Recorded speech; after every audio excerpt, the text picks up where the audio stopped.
So I've stripped back the tape on these injector harnesses, and now we can see how much I need to add. I would prefer these to be equal length. So I'm going to use some of the extra that I trimmed off the injector bank from the other side and add it to this harness. I'm going to stagger my cuts so my solder joints don't overlap each other. And I'm just going to strip back about 1/4 inch off of each one of these leads. And I don't have my solder station here, so I'm just using my my butane soldering iron. I'm also going to strip back the wire that I'm joining onto that. It's a different color, but it was from the injector system, so the diameter is the same as what's on there. It looks like it's a 16 or 18 gauge wire, so if you wanted to match it, you could go to a electronics store and get the same one. Sometimes it's difficult to find them with a stripe, so if you can use a wire from somewhere else in the harness that may be similar, then it's a little more beneficial. And that's why I'm going a little further up the harness. I don't want to cut this off and splice it right at the connector, because if someone's doing testing down the road and they're trying to hook a lab scope up or something, you don't want to mislead somebody, or if you're trying to identify a problem, you don't want to say, okay, this is a blue with a black, when it's actually a black with a white. So I'm splicing this in a little further up the harness, and then the connector will still have the correct color coordination. I'm also missing my clip that holds my two wires together, that makes them easier to solder together. It's just 2 alligator clips. Actually, I have 2 different versions, and I'm missing both. One has 2 alligator clips that you can position the wires right next to each other and solder the wires. The other one is actually a magnetic base, and it has just two fingers that hold down on the wires. But what I'm going to do is I'm going to twist these together. I don't twist them together like this. Some people will twist them together like that and then fold them down. I don't really like that. Sometimes I'll either just put them right next to each other if they're in a spot with no strain. Since these kind of come up and over to that injector, there's a little bit of movement there as the vehicle will be running, just as the vibration flexes the harness. So I'm going to cross them a little bit and then just twist them together. That'll give it a little bit of a mechanical hold as well as the solder hold, because you don't want this solder to be holding any weight. So if we have the wires twisted together first, that way most of the strain will be on the wire and not on the solder joint. I didn't put heat shrink on here yet because I still have the other end of this wire open, but if you are I've done it in the past. I even did it on some of these other wires. I put heat shrink on there, I walked away, the wire fell down, the heat shrink fell off. I came back, soldered it together, and didn't have heat shrink on there. So I'll put the heat shrink on this after I solder it. And I'm going to go ahead and get this other wire ready so I can just solder both of those at the same time. And then what I'm using to solder these, since my soldering station's at home, is this butane soldering iron. This is a Power Pro brand. There's several other brands out there. I like this one because it's self-igniting. It has the igniter built in. I just push that button. One of my previous ones, I actually had to light it with a lighter, wait for it to heat up, and it had a much smaller catalyst system in here.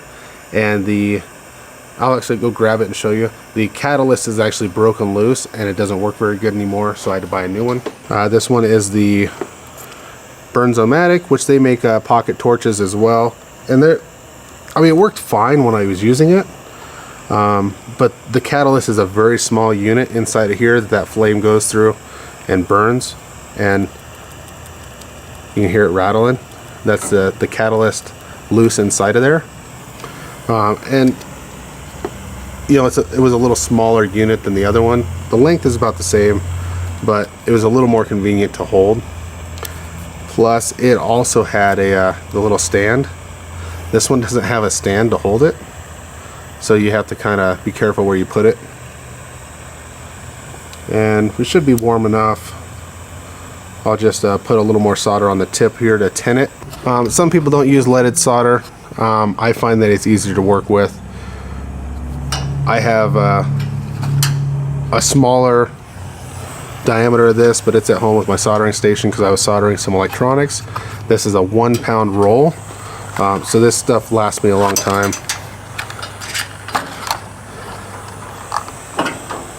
But always make sure you tin the soldering tip. I just put a little solder on there. Now, since I'm working in the garage, a lot of times I'll just put extra solder on there and then I'll just flick it off onto the floor. You just want to make sure that there's nice clean solder on the tip of that. And you have to be really careful with these butane ones, because see that hole right there? That's pretty much like the heat of the torch blowing out of there. So if you get your hand in front of it for any period of time, like if you're holding the wire and then you rotate this the wrong way, it'll burn you. I was wearing gloves the other day because the wire was getting so hot, and my glove started smoking because I had this tilted just the wrong way to where it was hitting the tip of my glove. So you have to watch that hole where you're pointing it. I've seen a lot of people, when they solder on the internet, they solder above it and they drip solder onto it. That's not the right way to do it, because there's no heat in the wire, so the solder's not going to stick to the wire internally. It's not going to flow. It's just going to be a superficial solder joint or cold solder joint, and it's going to fail eventually. So either put the soldering iron on the side or on the bottom of the wire. I normally like tap against the wire a little bit and then the soldering iron to get it started, just to start the flow. But once I get going, then I move the solder to the opposite side of the wire from my soldering iron. And once you have a little bit of solder on the wire, it seems to heat up a lot faster. And you don't want to flow too much in there. You just want to heat up the wire harness that's there, flow it through there. If you get too much solder in there, it'll either drip off or it'll actually melt into the wiring harness and it'll create a stiff spot in the harness, and then eventually that'll break.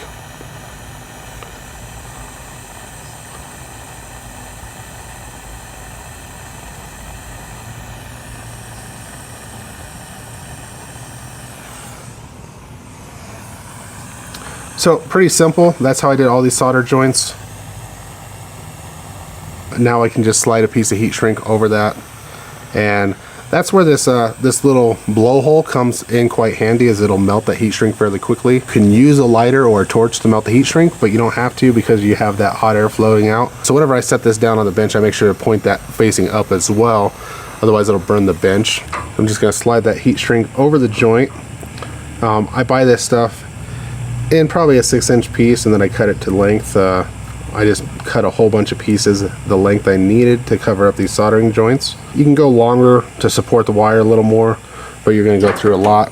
So I make sure to get, at least 3/16 of an inch of heat shrink on both sides of that joint. And then now I'm just going to use that air coming out of there, that hot hole, to shrink down that heat shrink, and then we can move on to the other end.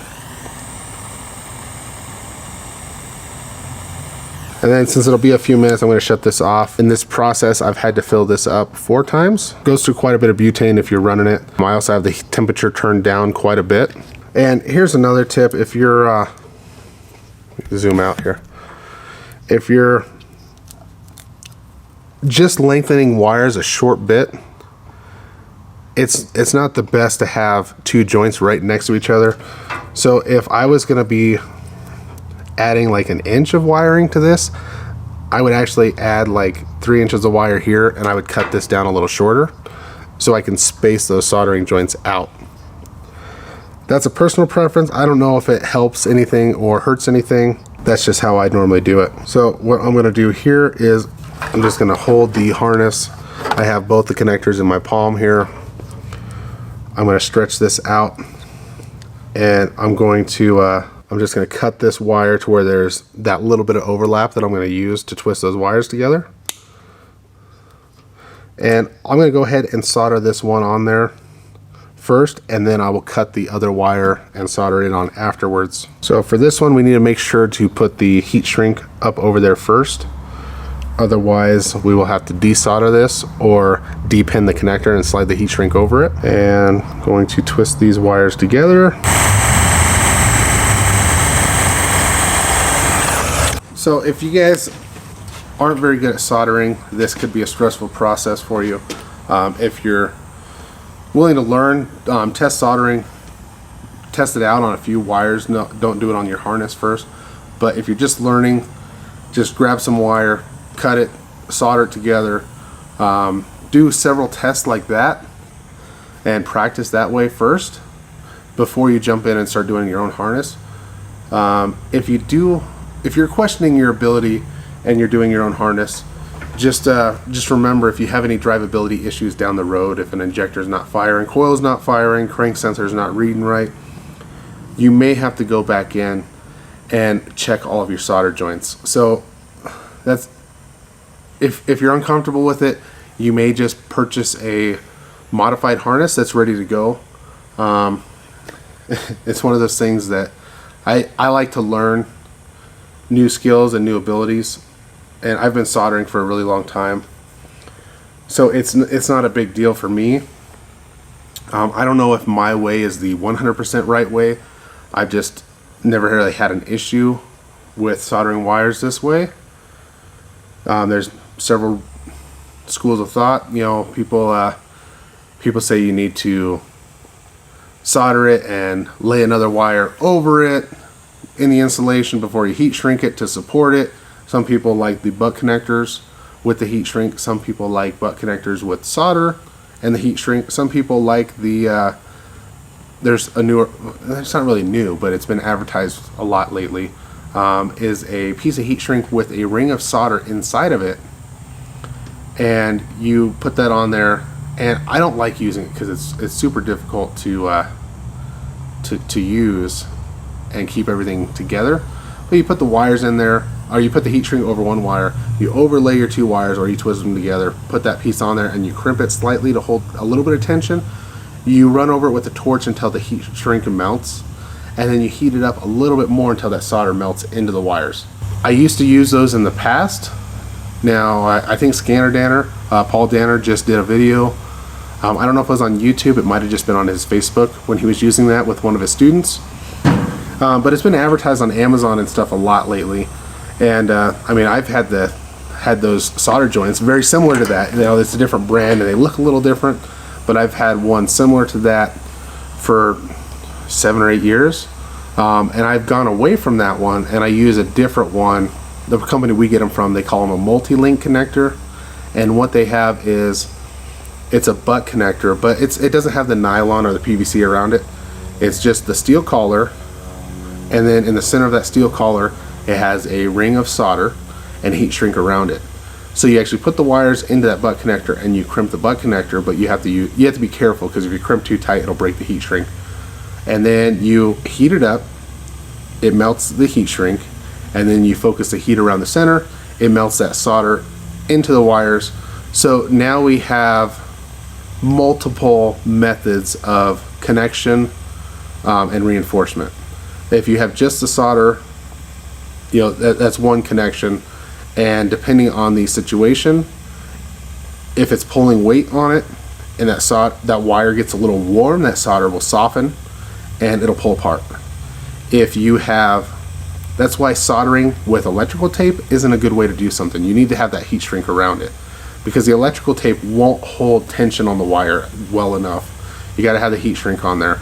If you twist the wires together on the heat shrink first, some people make a little ball out of it, pull on it, make sure, some people tie them in a knot, make sure that it's nice and tight, then they'll solder it, put the heat shrink over it, or tape. Some people will put heat shrink over it and then a bigger piece of heat shrink over that piece of heat shrink and kind of spread out that load on the wire.